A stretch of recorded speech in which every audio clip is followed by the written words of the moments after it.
Mira, ponte aquí. Cuando te diga acción. Sí. Acción.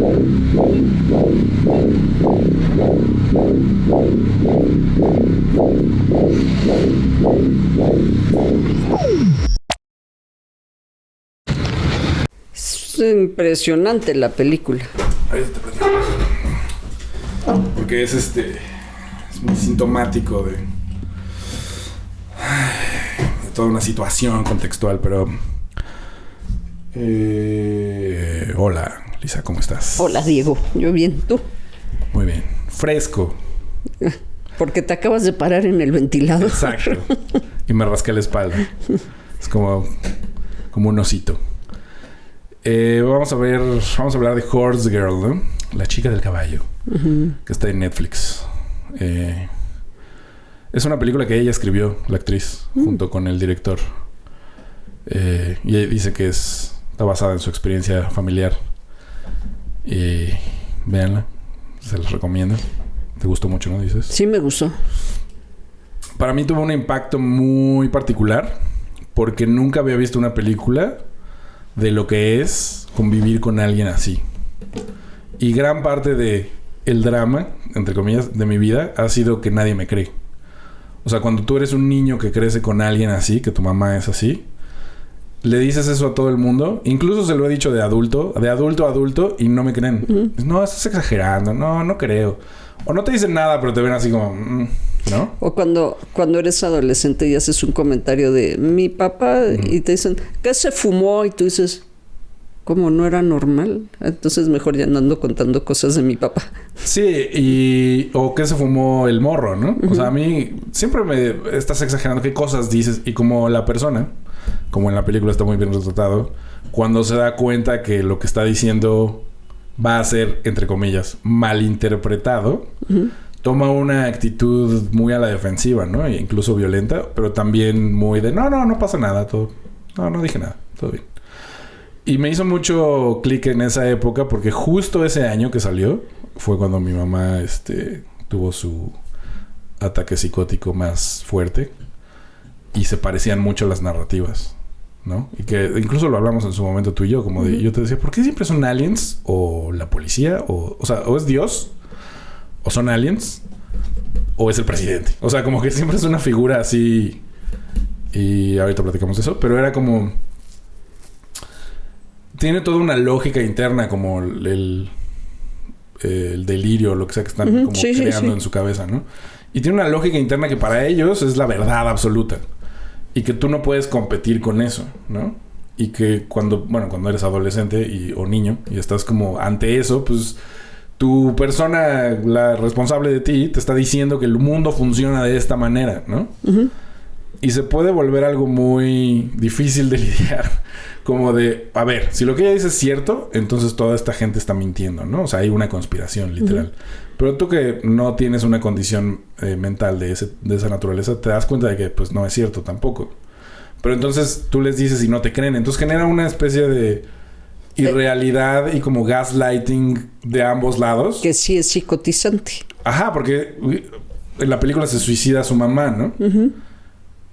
Y yo pensaba... Y ¿cómo se llama? La roomie, como cuando empieza a experimentar uh-huh, estas cosas que empieza a ver cómo ella entra en esta espiral. Dices como... pues sí, ¿verdad? ¿Qué haces cuando... La mamá... Su mamá, o sea, la abuela del personaje principal, tenía la misma condición, ¿no? Y por eso viene esta cosa de que es su clon y no sé qué tanto. Uh-huh. Y dices, pues sí, el hijo, la hija de esta persona, pues no... O no le creen o se psicotizó. O le genera una depresión tan profunda que o sea, como no sabes... Sí, pues es como otro tipo de violencia. Uh-huh. Que además es un tipo de violencia que es menos denunciable, ¿no? O sea, en el sentido de... Sí, porque no hay intención. Ajá. No es intencional. Y no es alguien borracho que te pega o que te viola, ¿no? Sino es como alguien que vive en una realidad que no existe uh-huh, y que pues también sufre y por lo tanto pues tú eres como un poco daño colateral. Pero es eso, yo no la calificaría tanto de violencia, sino eso, un daño colateral, okay, que sería más bien una agresión, algo no intencional. O sea, la diferencia es como... La diferencia entre agresión y violencia uh-huh, es que en la agresión es algo que yo puedo hacer, por ejemplo, como reflejo, ¿no? Ahorita no sé, me cae algo aquí y yo me aviento hacia donde estás tú y te doy un golpe. Es una agresión, pero no es un acto violento, porque no tiene la intención, no va contra ti. Me estoy defendiendo. Pero si yo llego a la casa y digo, estos malditos escuincles no hicieron lo que tenían que hacer, vengan acá, pum, pum, pum, es intencional por la razón que sea, ¿no? El punto aquí es, ¿qué pasa si es una agresión intencional por algo que no existe? Bueno, a ver, justamente ahí hay una agresión creada por un mundo interno que tú no entiendes, que no tendrías por qué entender, y que no es tu culpa que esté ahí. Pero, bueno, en todo caso sería una violencia, una agresión mal dirigida, porque va contra ti, pero es lo que te explico. O sea, es algo que en su imaginación le cayó una rama y se fue contra ti. Lo digo un poco porque como hay una serie de historias que están en la cabeza de estas personas en las cuales tú eres un enemigo. Y entonces, pues sí te agreden, ¿no? O sea, te dicen cosas feas y te pegan, te golpean. Sí. Y luego además hacen como que eso no pasó. Pero le pasa con toda la gente, ¿no? O sea, como... Por eso se aíslan también. Que la película también está muy chido. O sea, como todo el mundo dice como... Bueno, esto no es mi pedo. Sí, mejor ya me voy. Y me pareció muy bien construido como el mundo interno de sus alucinaciones, ¿no? O sea, como la tragedia por lo que está pasando. Se me hizo muy fuerte como para mí entender eso también desde el otro lado, ¿no? O sea, como ver como... Bueno, si todo el tiempo estás teniendo estas señales y nadie te entiende... Y todo el mundo te ve así como raro... Pues sí puede ser algo muy... como que se alimenta a sí mismo, ¿no? Esa como psicosis, no sé cómo llamarlo. Sí, ese es el tema de... Bueno, quiero puntuar antes de que se me olvide. Hay una historia de la abuela. Ella tiene el vestido de la abuela, se está medio convirtiendo en la abuela, pero ahí la lleva, tiene un trabajo, ¿no? Hasta que aparece el consumo. Viene la fiesta de cumpleaños y hay consumo. Ahí es donde se quiebra, ¿no? Ahí es donde se quiebra, porque justamente lo que hace el consumo puede ser que del alcohol, pero sobre todo de la marihuana, le termina de descomponer los neurotransmisores y eso es lo que catapulta el cuadro, que el cuadro ya venía ocurriendo. Claro. Hay una pregunta que nos hacemos con frecuencia entre las personas a las que les vemos cuadros psicóticos y es ¿qué apareció primero? ¿El consumo o la psicosis? Y en muchas ocasiones había algunos rasguitos con la psicosis, con la hipervigilancia, la paranoia, probablemente mucha ansiedad y es el motivo, o sea, mucha gente que tiene miedo a medicarse, no se vaya a ser adicta al medicamento. Entonces consume, ahora están de moda las microdosis, consume marihuana desde hace mucho, y hongos y otras cosas. Y se da cuenta que eso les mitiga, los síntomas. Pues sí, un ratito, pero no solo es que les mitiga los síntomas, sino que empiezan a hacer distancia con la realidad. Si ya iban perdiendo esa visibilidad de lo que vemos todos, ¿no?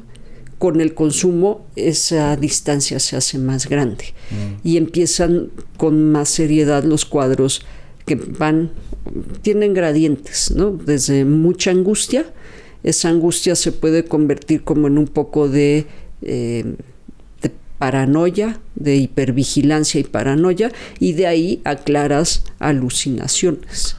Sí, en la película también se ve que deja de dormir. También. Y por eso luego despierta, pero después de un ataque, como que pierde la noción del tiempo, ¿no? Tiene muy buenos apuntes, como muy sutiles, según yo, porque es como... En algún momento empieza a investigar en internet que se da cuenta que estuvo afuera Despierta como en un teléfono y regresa a su casa y se quedó afuera. Y se llamó por teléfono. Se llamó por teléfono a sí misma. Ve la hora y dice, no, pero... O sea, según lo que recuerdo, han pasado 2 minutos, pero esto fue hace media hora. Y entonces se mete a internet y todas las páginas dicen intoxicación por monóxido de carbono. Y lo descalifican. No, deben de ser aliens, ¿no? Porque una dice como, no, es que sí, pues te raptan y te regresan, pero es diferente. O sea, el tiempo no pasó aquí, pero allá accedemos a portales de otras realidades. Y pienso como, sí, claro. La explicación más irreal va a ser la que tiene más sentido. Porque lo otro es aburrido también. Y no sé qué tanto está involucrado eso, ¿no? O sea, como lo de... Es más emocionante esto. O sea, hay cosas de las alucinaciones de mi mamá que eran muy dramáticas, ¿no? Muy... con crimen y con violencia y como con gente que estaba buscando vengarse de ti. Algo así, ¿no? Como muy... Mucha paranoia, mucha hipervigilancia. Pero muy... Persecución, un delirio de persecución. Pero también como narrado de una manera muy... Con mucha lógica, muy construido.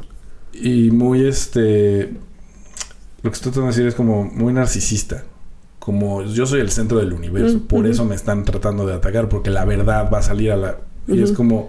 Pues es una persona normal que tiene un trabajo normal. Nunca has estado en un trabajo de alto... ¿No? O sea... Todos tenemos secretos, pues. Y hay cosas horribles que has vivido. O sea, sí. Pero... Hay una cosa como de... Dentro de estas alucinaciones, como si fuera el centro del universo, ¿no? Que es muy egocéntrica. Sí, me parece muy curioso. Como la última vez me dijo algo como... Digo, usted ya tiene tiempo, pero que había afuera unos soldados de la Guardia Nacional porque el presidente había decretado que la cuidaran para que nadie viniera a hacerle daño. Una cosa así, ¿no? Que agradeces cuando te dice una cosa así porque sabes que está en un delirio, ¿no? O en una... No en un delirio, sino en una alucinación. Hay una diferencia entre delirio y alucinación. El delirio tiene un componente de la realidad y a través o a partir de ese componente se hacen historias. Y en la alucinación no hay nada.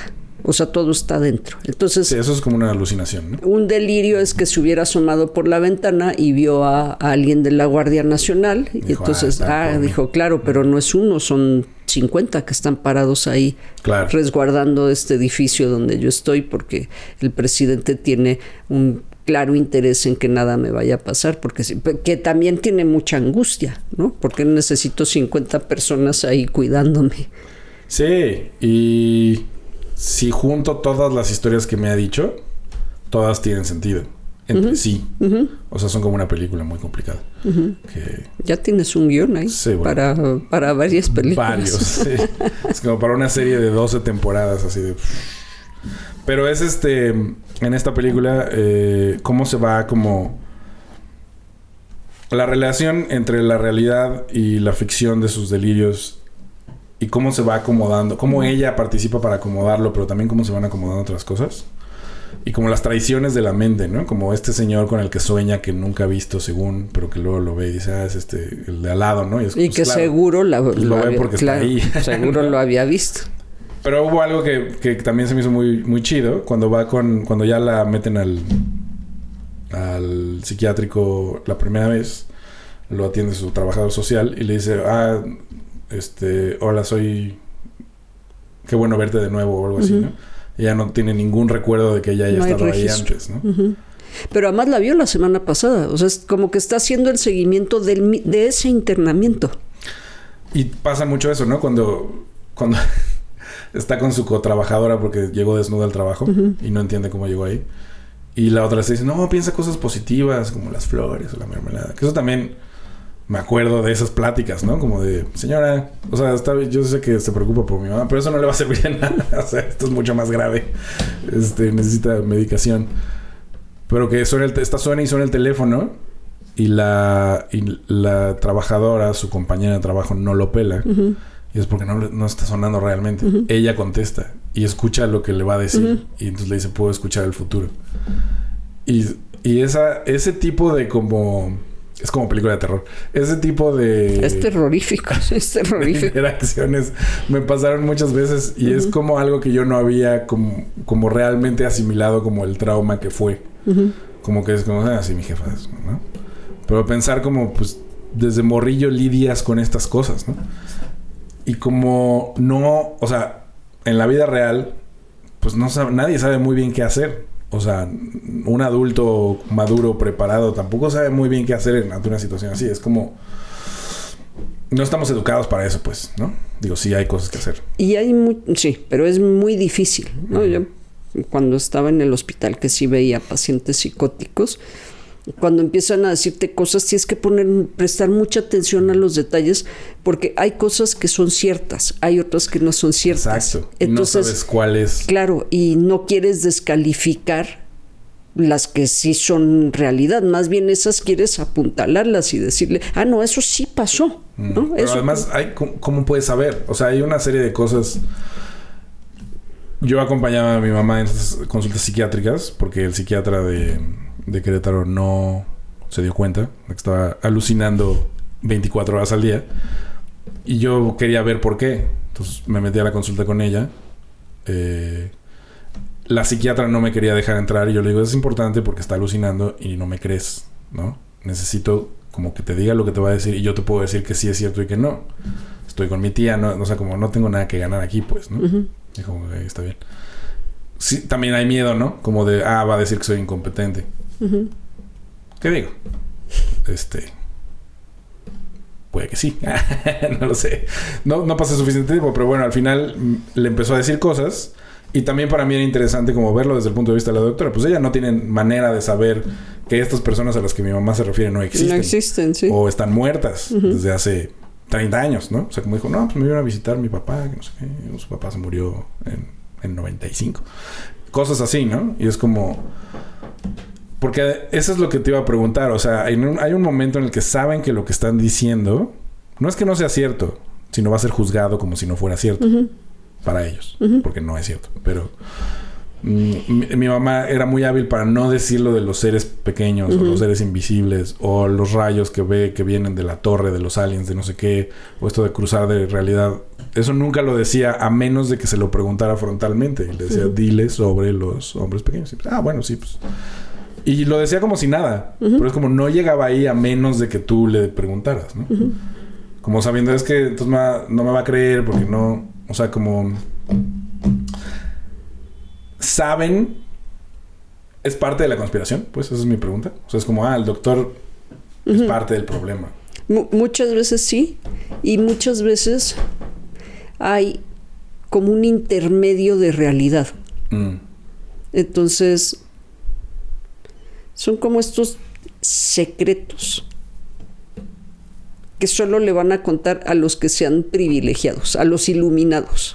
Es como por ahí, como una secta. Es una cosa como de secta también. Y porque además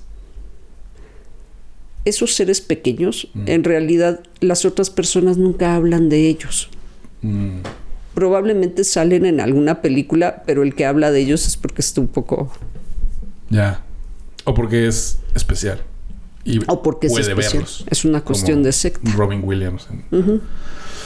Te lo decía porque me mencionó otra cosa, que eso en la película está tocado no tan profundamente, pero bueno, como los conspiranoicos que tienen sus podcasts y eso que ella escucha y que un poco se inspira en ellos como para entender todo esto. Y como lo casual que puede ser para una persona que no tiene esta condición, como con el güey con el que sale, ¿no? Que es sí, qué buena onda. Sí, está padre, qué buena onda. Sí. Bueno, primero lo lleva a casa de... sí, del compañero de Plaza. Del que secuestran sueña. Los ovnis cuando la secuestran a ella, ¿no? Sí. Sí, y... O sea, me hizo recordar muchas cosas, pero era como... Cuando estaba morro, me llevó a lugares mi jefa como donde yo no hacía nada, yo estaba ahí, ¿no? Pero me acuerdo de las conversaciones, me acuerdo de ver cosas. Y que luego me platicaba, ¿no?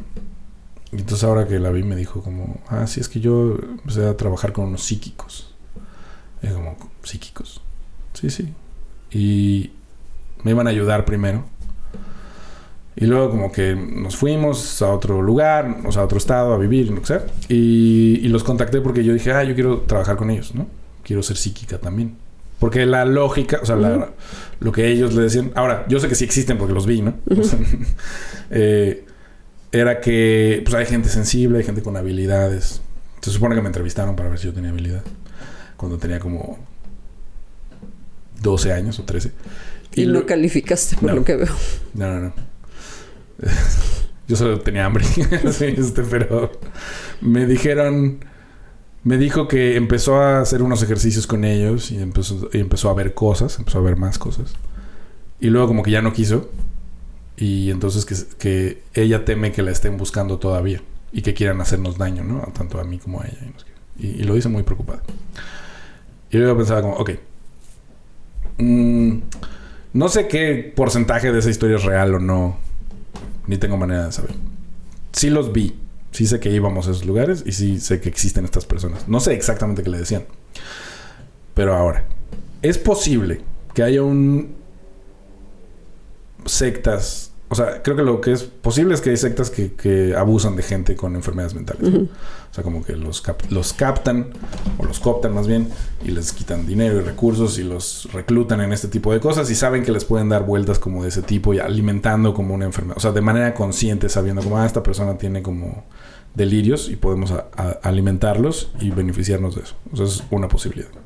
La otra posibilidad es que sea gente que está igual que ella y que se vuelve una secta justo de gente que alucina cosas similares, ¿no? Y que tiene este sentido muy gregario. Entonces, si el otro tiene y yo me dedico 24/7 a hablar con los muertos para ellos, pues de algo tengo que vivir, ¿no? Yo pienso que es un poco más...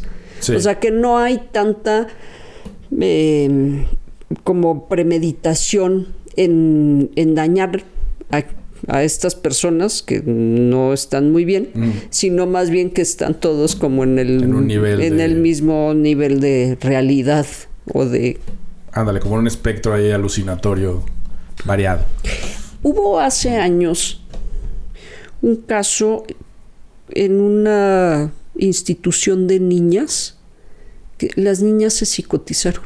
Una empezó a tener cierta sintomatología y entonces decía que la habían inoculado o inyectado o algo, y entonces todas las niñas empezaron a tener sintomatología similar y al final parece que fue una alucinación colectiva.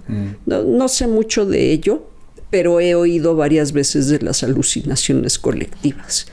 Que si lo pones...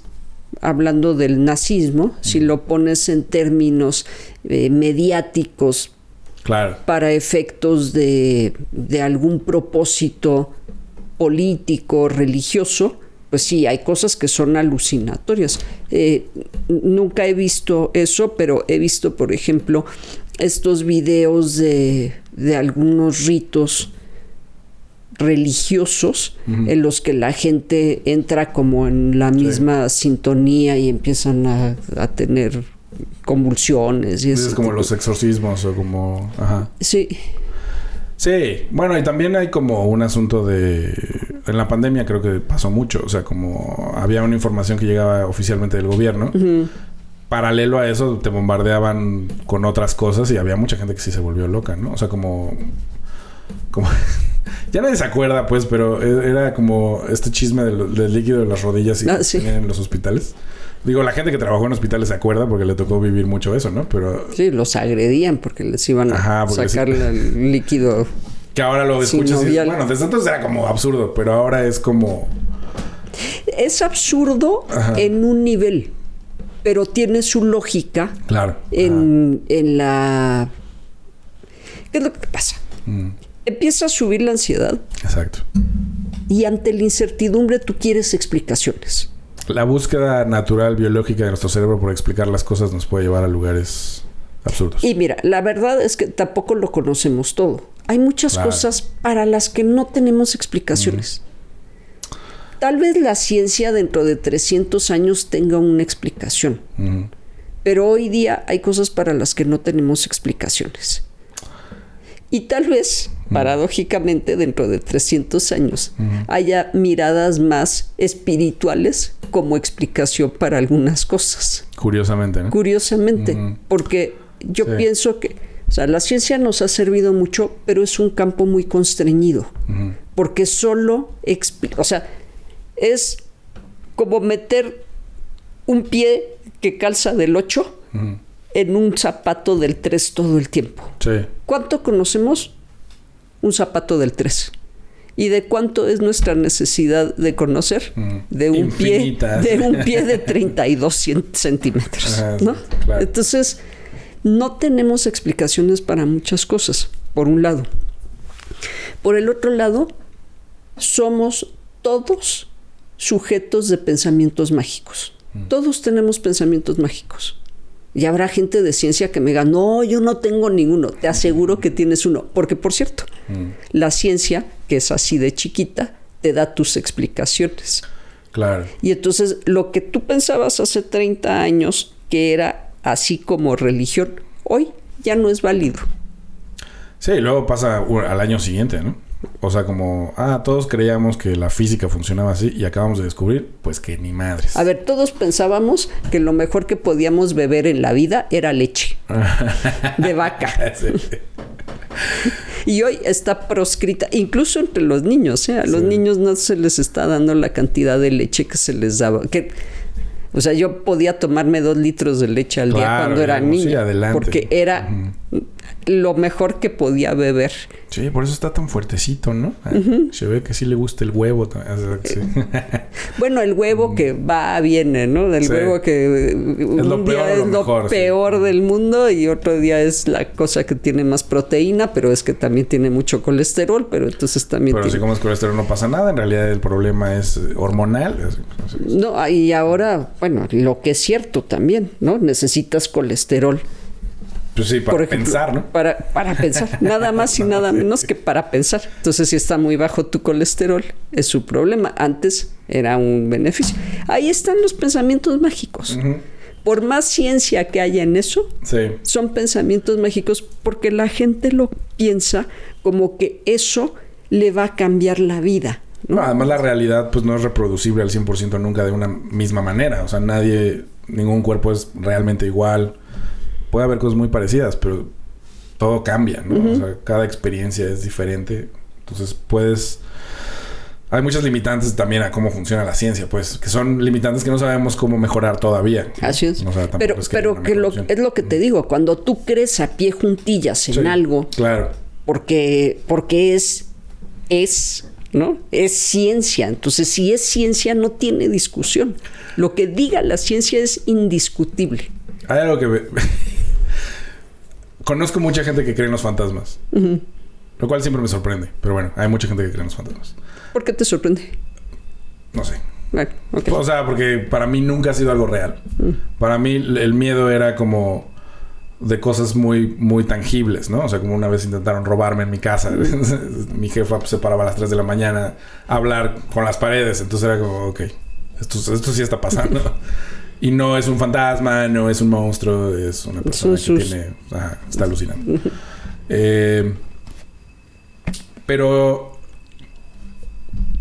les pregunto a todas estas personas, ¿y has tenido alguna experiencia? ¿Has visto un fantasma? ¿Te has espantado? ¿Has visto una sombra que no puedes explicar? No sé, ¿algo? No. Entonces, o sea, ¿dónde está algo? O sea, porque puedo entender, puedo creer que pues no he experimentado algo así y está bien, ¿no? O sea, no estoy descalificando que no sea posible que vivas algo así. En mi experiencia, la gente que vive cosas muy extraordinarias está alucinando. Porque lo he visto de cerca, además, ¿no? Pero estoy abierto a escucharte. Pero nadie ha visto nada. Solo es como esta cosa, pues claro. Y creo que hay una cosa con la oscuridad, ¿no? O sea, la oscuridad te da miedo. Lo cual es obvio, pues no estás viendo. Sí, eso biológica... No, sí. Pero además biológicamente tiene una razón. Claro. Milenaria, ¿no? O sea, como, pues, sí, si está oscuro, te va a comer un gato gigante o te va a comer un oso o lo que sea. Pero además... Y nuestra visión nocturna es muy pobre. No ves nada. Pero lo que te da miedo es real. O sea, un oso sí te puede romper la madre, ¿no? Un fantasma no. O sea, pues puede que te escuches así como... Lo que se te sube el muerto. Ajá. Lo cual sí me ha pasado. O sea, pero es como...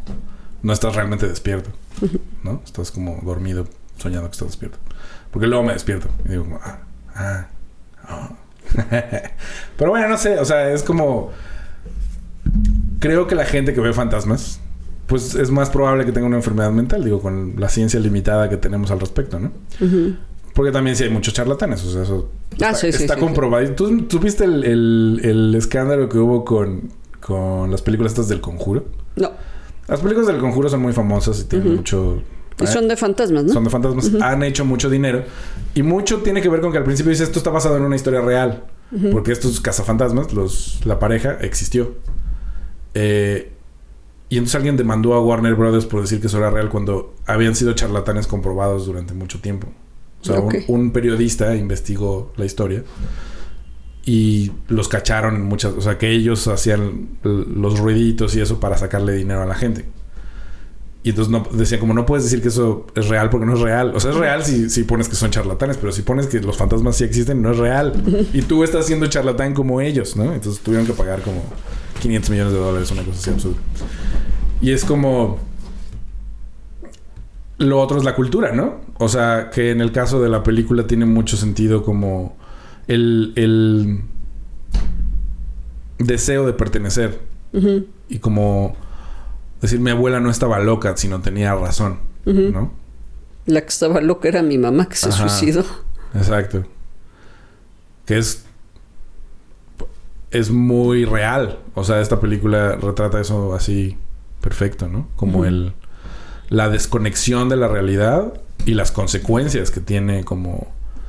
Pues vivir con alguien así, ser alguien así, ser el papá, el médico. O sea, como que todos están muy bien... Digo, en tu experiencia, no sé cómo lo hayas visto, ¿no? Cómo es todo el contexto, pues.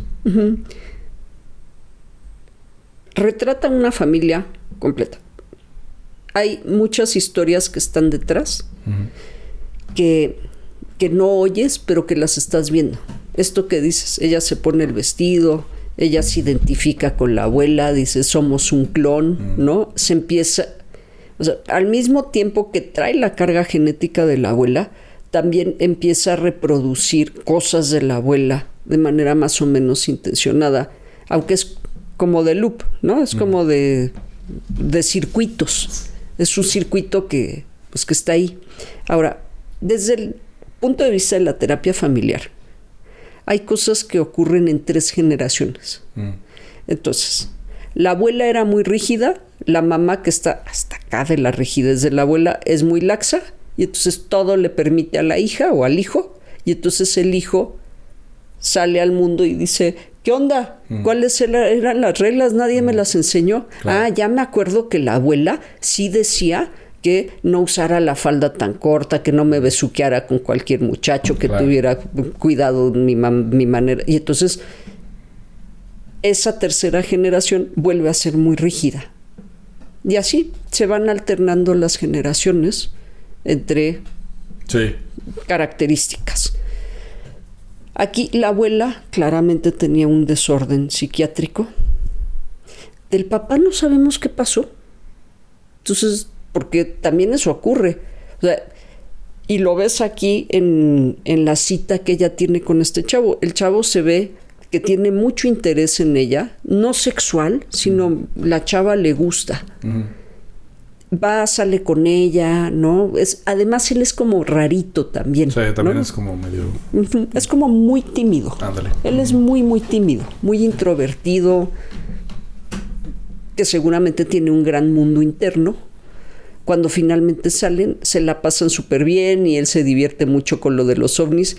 Y le dice un poco que sí le cree, ¿no? Pero, como dices, es un tema también de pertenecer, de que está divertido. Y está muy divertido lo de los ovnis, hasta que lo lleva a casa del vecino, del otro secuestrado por los ovnis. Y de ahí, o sea, como que con él dice, la libra y dice, mira, sí, pero vámonos, pero eso no es posible. Y entonces ella se empieza a sacar de onda. Y luego ya en el panteón, ¿no? Que le dice, no, a ver, yo no voy a desenterrar a nadie. O sea, te lo dije por divertirme, porque me pareció chistoso. Y entonces ella se descompone, que además pasa de 0 a 1000, ¿no? Esta chica dulce, tímida, así como de bajito perfil, de repente se convierte en un torbellino, ¿no? Y le dice, lárgate y déjame aquí, y tú no entiendes nada.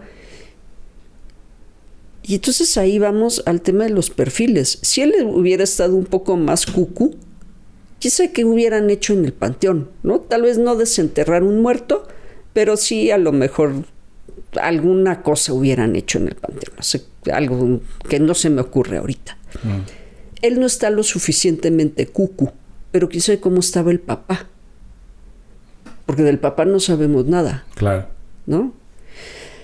¿Qué pasa? Tú decías, y yo te agregaba, es muy difícil con alguien que está alucinando, porque tú no sabes, menos de niño, qué es real y qué no es real. Sí. Porque además no conoces el mundo, tampoco tienes un referente. Entonces cuando sales y dices, mi mamá anoche habló con los seres pequeños, y los otros te dicen, ¿de qué seres pequeños me hablas? Los seres pequeños, ¿que en tu casa no hay seres pequeños? No. O dicen, le gusta inventar, le gusta llamar la atención. Y entonces tú como niño te empiezas a dar cuenta que algo no está bien, ¿no? Y, a ver, ¿cómo son los seres pequeños? Ay, no olvídalo, vamos a jugar algo. Sí. Pero entonces empieza esa disociación entre lo que es real y lo que no es real. Y en algunos casos, suficiente sabiduría, más que inteligencia, suficiente sabiduría para decir, anoche que mi mamá habló con los seres pequeños, y el otro voltea así, ¿de qué dijiste? No, que anoche que mi mamá se encontró unos animales así muy pequeñitos, ¿no? Sí.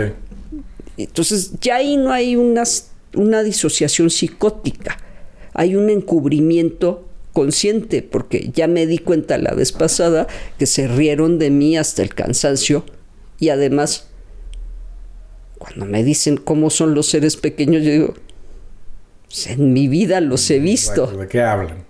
Sí, o sea, mi mamá dice, pero yo nunca los he visto.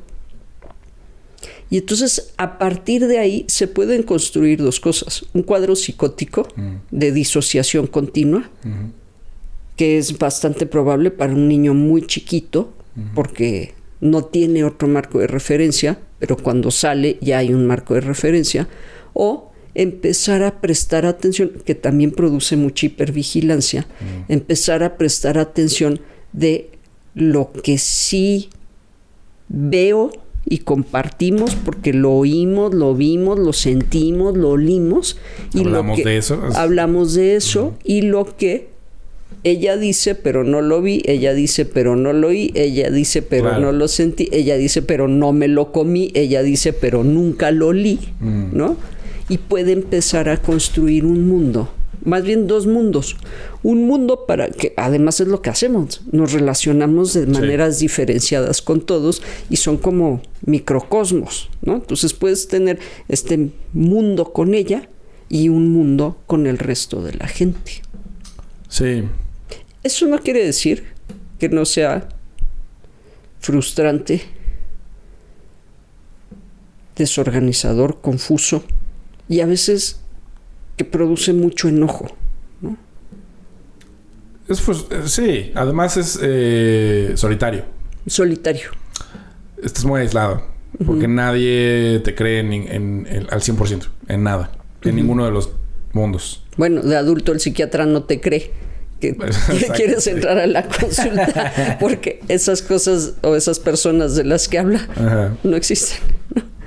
Sí, creo que también, o sea, tienen cosas que son a la larga, creo, ahora me doy cuenta, como que con los años te desgastan mucho, porque la hipervigilancia es real y no duermes mucho, te despiertas con cualquier cosa, y hay un asunto de observación involuntaria, o sea, porque ya es como un reflejo de todo lo que te rodea el 100% del tiempo, ¿no? O sea, caminar en la calle, estás como todo el tiempo prendido para alertas, porque además Cuando no, te pasa algo que es normal que te pase. O sea, se te pierden las llaves o, no sé, dejaste las llaves adentro del coche. Alguna tontería, pues, como de que estabas distraído.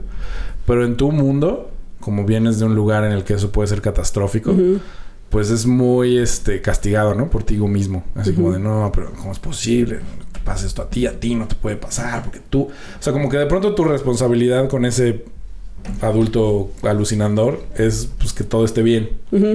Y entonces si descuidas detalles, pues ya no está tan bien porque ya se dieron cuenta de que está alucinando, ¿no? Y eso a veces tenía que ver también con tu pérdida de autonomía. O sea, como si yo mantengo a este ser tranquilo, puedo hacer lo que yo quiera, ¿no? Y nadie me va a venir a decir qué hacer porque además no entienden. Entonces, hay mucho de eso, ¿no? Y empiezas a desarrollar una especie como de condescendencia con los demás porque no tienen que lidiar con nada de esto. Que también es muy nociva después, ¿no? Porque tampoco es real, pues. Pero como está siendo comprobada todo el tiempo, es muy difícil como conciliar esas dos cosas. Y por otro lado, pues sí hace enojar como que pues tengas que lidiar con todo esto, ¿no? O sea, como...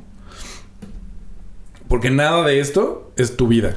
O sea, es la vida de esta persona y la interacción de esa persona contigo y con el mundo real que tienes que estar cuidando. Pero además de eso, pues tienes que vivir tu vida, ¿no? Y qué quiero y cómo puedo salir de aquí. Y no se puede tan fácil, ¿no? O sea, es como... Estás ahí... Atrapado, porque además nadie se quiere ser responsable de esa persona. Y nadie realmente acepta la profundidad de su condición, ¿no? O sea, ni sus hermanos que a veces me da la impresión como de que pues no creen nada, ¿no? O sea, decían como... No, es que lo estoy inventando. Y es como... Pueden ser muchas cosas, pero esa no es. Te lo aseguro, ¿no? O sea... No de la manera que lo estás diciendo. Su cerebro lo crea. Exacto, y lo recrea. Sí. Pero ella lo cree. Exacto. Y que es algo que solo tú tienes acceso porque tú vives 24 horas con esa persona, ¿no? Para poner un ejemplo de cómo funciona ese... Porque es muy difícil entender eso. Claro. ¿No? Sí. Si no has estado ahí. Pues. Sí, pero además tú y yo no hemos estado ahí de primera mano. Hemos estado ahí... Tú dices como en la salud. Sí, como la alucinación, ¿no? Que un poco la película medio lo puedes entender. Sí, ¿no? Te lleva... Es lo más cerca que yo he estado, creo. Sí.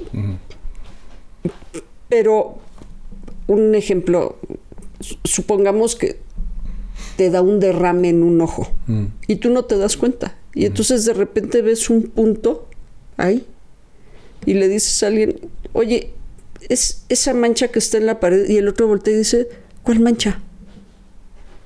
O incluso hay algunas cosas ópticas que pueden producir no manchas, sino una figura. Claro. Y el cerebro, que no está acostumbrado a ver, no le gusta la incertidumbre y no está acostumbrado a ver cosas difusas, le pone forma y dice, es una cara de un gusano medio feo con un ojo, ¿no? Y entonces cuando, oye, ¿y ese gusano? No hay tal gusano. Pero tú lo estás viendo. Sí. Tu ojo está produciendo esa imagen. No importa si el estímulo está afuera o está en el ojo. O incluso en el cerebro. El cerebro puede prender una imagen. Claro. Una cosa de cómo el cerebro puede evocar cosas. Imagínate que partes un limón. Tienes un limón ahí enfrente. Partes el limón. ¿Puedes imaginar cómo huele? Sí, claro. Ya me salpiqué un ojo incluso. Siempre. Sí. Es más que eso. Está súper ácido y te echas unas gotitas, pero así acabas de hacer cara de que se te comprimieron así los cachetes porque estás salivando. Sí. Así es como hacemos las evocaciones. Nuestro cerebro lo puede hacer así. Claro, porque además pues, todo el mundo que se deshidrata puede alucinar, ¿no? No tenemos un limón. Ustedes tampoco. Se lo imaginaron. Exacto. Todo el mundo sí. Sí, pero es como tu cerebro lo puede hacer cuando algo está mal. O sea, incluso si no tienes una enfermedad, pues. O sea, te deshidratas o tomas ciertas drogas. Y pues ya, ¿no? O tienes ciertas condiciones. Puedes tener una epilepsia, algún funcionamiento raro, ¿no? Puedes tener un problema de tiroides. Los problemas de tiroides pueden producir alucinaciones. Sí. Porque producen muchísima ansiedad. Ándale. Por ejemplo, también un trauma externo, ¿no? O sea, algo muy peligroso, algo muy violento. constante. Bueno, ahí está Gaslight, ¿no? La película, claro, que la comentamos. Sí. Justamente ella, pues no se vuelve loca porque tiene buena estructura de personalidad y porque además se empieza a dar cuenta que él está haciendo cosas, ¿no? Pero casi la vuelve loca. Algunas de las cosas sí se las creyó. Sí, y es eso también he notado que me pasa, ¿no? O sea, como que cuando algo acaba de pasar, pues lo tienes muy fresco. Pero cuando ya pasaron 20 años o 30, y dices como... yo me acuerdo que fue así. Y ella te dice, no, yo jamás haría algo así, ¿no? Y tú dices como... no, entonces que mi vida es una mentira, ¿no? Y es un poco como... creo que la parte de saberte sano es que puedes dejarlo ir también, ¿no? O sea, como pues no es tan importante tampoco. O sea, lo importante es como, bueno, ¿qué podemos hacer ahorita? Y estas personas nunca lo van a dejar ir. O sea, es como patológicamente está ahí, ¿no? O sea, como... Sin embargo, muchas veces... bueno, eso que te dice, eso no ocurrió, yo se lo creo. O sea, no creo que no ocurrió. Ella, claro. Creo que hacen estas historias... a lo mejor no se quiere acordar de las veces que te golpeó, pero vamos a decir que se hizo una historia, ¿no? Bueno, no sé, es que no se hace ella historias. Hace 30 años te dijo, anoche vinieron los seres pequeños y me trajeron un pastel de chocolate. Y tú le dices, ah, sí, ¿y dónde está? No, me lo comí y se llevaron el resto. Estaba muy bueno. Estaba muy bueno. Y tú vas el día de hoy y le dices... María, ¿te acuerdas el pastel de chocolate que trajeron los seres pequeños hace 30 años? ¿Eh? ¿De qué hablas? Eso no ¿De qué hablas? Eso no pasó, porque no lo recuerda. Muchas veces estas historias que se hacen dentro de sus cabezas, después se olvidan. O sea, el tema es el mismo. Sigue habiendo seres pequeños, esos seres pequeños hablan con ella, pero no recuerda que le hayan traído un pastel de chocolate. Auténticamente no lo recuerda. O sea, hace una historia alterna, ¿no? O sea, hace una historia alterna. Porque me asegura cosas que yo como, no, eso no pasó así, pero para nada, ¿no? Pero claro, porque en esa historia interna, pues todo tiene una lógica que le conviene. O sea, que le conviene a su autoimagen, ¿no? Como decir, no, yo soy una buena madre y por eso tomé estas decisiones y por eso hicimos esto. Y lo hicimos de esta manera y en este orden. Y es como... no, pues no fue así. Pero entiendo que si tú tienes una crisis nerviosa, o sea, si te quiebras, tienes psicosis, vas a pensar la historia de aquí de la ambulancia, ¿no? O sea, cuando yo la llevé de un hospital a otro en la ambulancia, su historia de qué pasó era... nada que ver con la historia que... No, así... no sé de dónde salió eso, pues, pero es como... pues ella estuvo todo... yo la vi, estaba todo el tiempo como catatónica. O sea, no catatónica, pero estaba como así como... no podía interactuar con el mundo real. Estaba como en otro lado. Pero todo ese tiempo que está en otro lado, pues algo está pasando. Y se está contando algo. Y eso para ella es así... igual de real que para mí esto, ¿no? Y es como... entiendo por qué nunca vamos a llegar a un acuerdo. Y pues no importa, ¿no? Pero es pero es fuerte porque entonces... los otros pueden creerle totalmente, ¿no? Porque su historia también tiene sentido. Sí. Sus historias tienen sentido. Y es bien raro. Es bien raro pasar por eso. O sea, como decir como... ni siquiera me importa que me crean, pero es raro que no me crean. Es raro que no me crean a mí y sí a ella. Es muy raro para mí. Pero creo que también es difícil pues, para la gente externa detectar esa profundidad de disfuncionalidad, no sé cómo llamarlo, de irrealidad. De pérdida de realidad. De distancia con la realidad. Sí, que solo puedes saberlo si estás ahí mucho tiempo. Y sí. Y si sabes que el papá que la vino a visitar está muerto. Porque si no, seguramente ella se sentó, platicó con él. Claro. ¿No? Te puede decir de qué platicaron, te puede decir que comieron. Sí, había este personaje que era mi némesis, que te digo que se llamaba David Bravo. Es como tú, pero más chaparro. Ya. Y pues con él hablaba todo el tiempo y decía, es que me trató de engañar, pues se hizo pasar por ti, yo le creí, pero luego no. Y luego como que me veía así como, ¿quién eres tú? ¿Cuál eres tú? ¿Tú quién eres, Diego? Ajá. ¿O David? Luego me hace preguntas muy raras como de, ¿para quién trabajas? Y eso pasa en la película, ¿no? ¿Para quién trabajas? Le dice al doctor o No, le dice al chavo en la cita en el cementerio, ¿no? Sí. Como que dice, no, tú eres parte del enemigo. Ya no, claro, si ya no me crees, eres de los conspiradores. Sí, estás encubriendo esto. Por eso se pone tan violenta, ¿no? Porque es como... Sí, porque se siente... Sí, se siente amenazada de vida. Muy amenazada, exacto. Y eso es lo que pasa, que hay un nivel muy alto de ansiedad, de persecución, porque sí, hay unos momentos en los que tocan la realidad que dice que todo esto que te estoy diciendo podría no ser cierto. Como el otro día que... sí me di cuenta que me salí en pijama, ¿no? Porque incluso llega y tiene que tocar. Y claro, eso la vuelve a poner en la realidad, que sale la corresidente y la ve con cara de... Y entonces, es que dejé mis llaves porque... Déjame dormir. Dicen que tengo una imaginación muy activa. Sí. Entonces sí hay unos momentos... No solo que toca. Ella habla con el padrastro y le dice cómo empezó. Y el padrastro sabe. Sí. O sea, no es nuevo. Va y le da $1,000 o no sé cuánto le da, que ella, como buena psicótica, va y los regala, ¿no? Que es esa manera de no hacerse responsable. En vez de llevarla a consulta, de acompañarla a la consulta, le da ahí un dinero que termina siendo, pues, inútil. Sí, hay como culpa ahí, ¿no? Como lavarse las culpas. Bueno, sí, también. Y que un poco todo el mundo, pues, va a escoger eso, ¿no? O sea... Es más fácil, sí. Nadie quiere lidiar con eso, pues. No, es muy complicado. Aún la gente con buenas intenciones. Sí. Luego no saben qué hacer y pues es como... no. Como la compañera de trabajo. Sí, piensa en cosas positivas, reza, no sé, ¿no? Voy a hablar con el padre. Y creo que es difícil también porque luego no hay manera de medir las consecuencias si ignoras como este proceso, ¿no? O sea, si ignoras lo que conlleva. Porque no todo el mundo es así, pero mucho puede terminar en violencia más extrema, ¿no?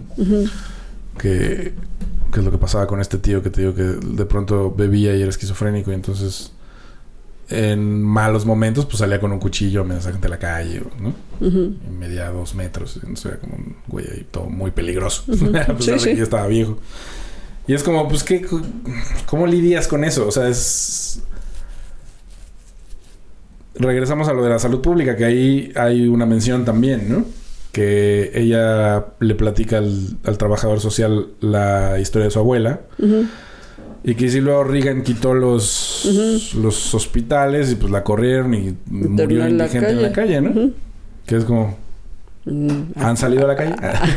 Sí. ¿Acaso no pasa? Exacto. Y es como... la incidencia que tiene eso en la población, yo siento que es mucho más grande de lo que digo, tú me dirás lo que tú sabes, ¿no? Pero es como... Siento que hay muchas más enfermedades o afectaciones mentales de las que se sabe. Y están subiendo. Ni siquiera Claro, pero ¿realmente están subiendo o más bien estamos empezando a reconocerlas? No, hay un aumento también del consumo de sustancias. Y eso está disparando los cuadros de depresión, de ansiedad, de psicosis. Que son los que más se notan. Ajá. Pero pues hay toda una serie de... Hay unos que no vemos, ¿no? O que son latentes también. Por ejemplo, son latentes, que es lo que te señalaba. Claro. Con la psicosis de ella, ahí estaba. Pero de repente va, consume y ¡pum! Se le dispara todo. Pues, ¿no? Nomás un gallo, no pasa nada. ¡Pum! Pero hay otros que son, por ejemplo, que se esconden muy bien. Los de la conducta alimentaria, por ejemplo, son difíciles de detectar. Sí. ¿No? Porque, digo, ya hasta que la persona está así. O sea, hasta que ya te vas a morir, en realidad. Pero, por ejemplo, mucha gente que se da atracones, se los da en privado. Claro. Y vomita en privado, ¿no? Sí, que luego ves a estas personas y nunca comen. Es como... Sí, es como raro. Pero ¿cómo comes? ¿Y cómo comes cuando estás solo? Sí, pero además yo creo que es difícil quizás saber cuándo es un problema algo, ¿no? Obviamente es más difícil si estás solo. Y también creo que estamos más solos. O sea, la sociedad está más aislada en general, ¿no? O sea, hay menos familias, menos gente compartiendo vivienda. O si la comparten, no conviven. Porque pues lo puede observar alguien que vive contigo, ¿no? Eso es como algo que... oye, tranquilo, hermano. O pues porque el baño siempre huele raro, ¿no? O sea, como huele a vómito. O está tapado. O se escucha. O lo que pasaba, ¿te acuerdas de ese? Eso fue como en los 2000 de... No sé si era un Libero. Era se taparon. No, que sí, que las cañerías por el ácido de los estómagos. Sí, eso fue como todo un asunto, ¿no? Que se deterioraron y hubo fugas. Y se inundó.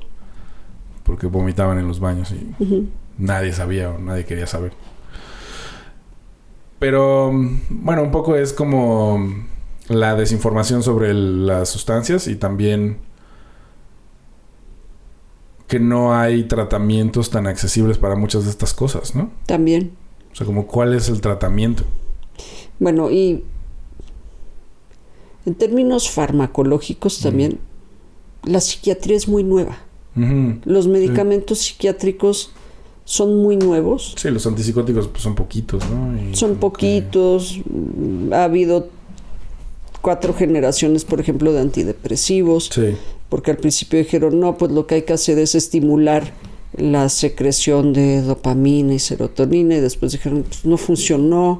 Entonces no es la secreción, es la captación, ¿no? Y entonces hicieron medicamentos para aumentar la captación, pero entonces dijeron, no, mira, pero el problema no es ese, sino que como no se capta todo, la parte que se tiene que reabsorber de la membrana presináptica no se absorbe, entonces hay un exceso entre las membranas y entonces X, ¿no? Y entonces han ido experimentando, por ejemplo, ese es el tema de antidepresivos. Claro. Pero con los antipsicóticos ha sido lo mismo. Ahora también es cierto que muchos de los medicamentos psiquiátricos pues sí arreglan eso, pero en muchas ocasiones bajan el funcionamiento cerebral, producen alteraciones en el sueño, en la comida, en el peso, ¿no? Entonces sí, le arreglaron lo de la depresión, pero subió un montón de peso. O sea, tienen muchísimos efectos. Me decía el psiquiatra que la vio en algún momento, me dijo, pues es que esto es como frío, frío, caliente, caliente. O sea, es como con el antipsicótico haces que no salga a la calle y haga locuras, pero se deprime. Entonces le pones un antidepresivo, pero si le pones mucho antidepresivo, entonces se regresa. Y así tienes que hace una interferencia con el antipsicótico. Ajá, entonces es como pues un poquito de esto, un poquito de aquello y ahí. Y también pues hay cosas externas, ¿no? Que cambian las cosas. O sea, como cualquier disrupción de una rutina, se murió alguien. Sí, desbalancea. Vio algo que le recordó algo. O sea, por eso también dicen que no puede estar expuesta a muchas cosas, ¿no? Que se vuelve como, bueno, entonces, ¿cómo vives? O sea, no puede... Los libros religiosos están prohibidos en los psiquiátricos, ¿no? Y las noticias. Y es como, bueno, entonces, ¿qué puede hacer?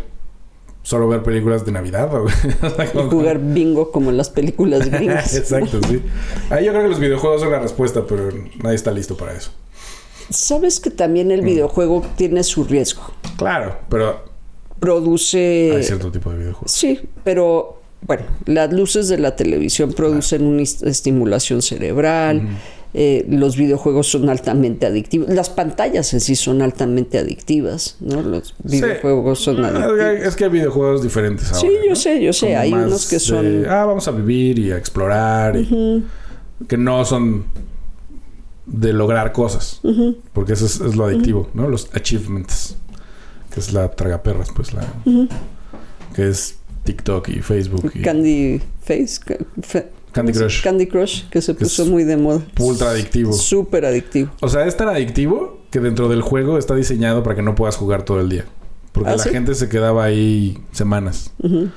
Sí, o sea, aún pagando, hay un límite. Porque sí, o sea... ¿Que lo bloquean? Sí. No puedes jugar hasta mañana. O una cosa así. Es como, ¿what? Debe ser muy frustrante eso. Muy. Entonces bajas otro y juegas otro similar. Porque ese es el tema, claro. Sí, exacto, el Candy Crush es como el Tetris.